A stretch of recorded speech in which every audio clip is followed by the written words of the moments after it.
It seems like HubSpot has finally been listening to my prayers, and they finally resolved a common issue we've been encountering in regards to the new lead object, and that is the lead assignment piece. Historically, it was always a case of the predefined contact owner would be set as default as the lead owner.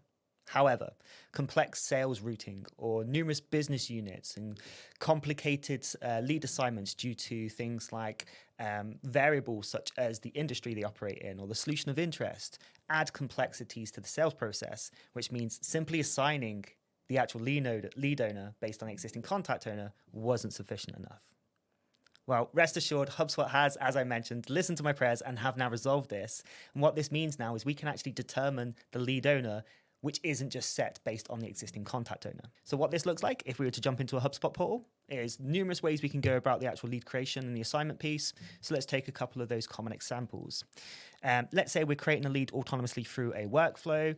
Anyone who's experienced this pain point previously, you would have noticed that the lead owner was grayed out. However, as you can see in this example I'm showcasing now, at the point of the lead creation, we can determine the lead owner. Now, not only that, the key things just to call out is we can specify a specific user. So if we know that this is going to a particular individual, also we can reference existing ownerships. So what I mean by that is, are we just going to refer to the existing contact owner, or can we reference numerous different user fields to actually determine that owner?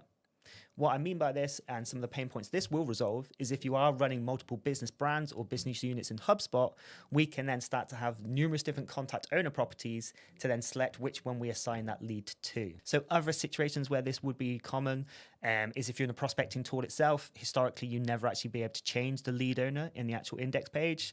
Well, lo and behold, this can now be overwritten. And then lastly, let's say we're against the contact record already in HubSpot and we go through the process of manually creating a lead against that contact. When we now select the add button against that contact record, as you would expect, we can now determine who that lead owner is. So all of this, as mentioned, now enables us to have more control over how we determine the lead assignment piece compared to the historical contact owner that we've had faced to date.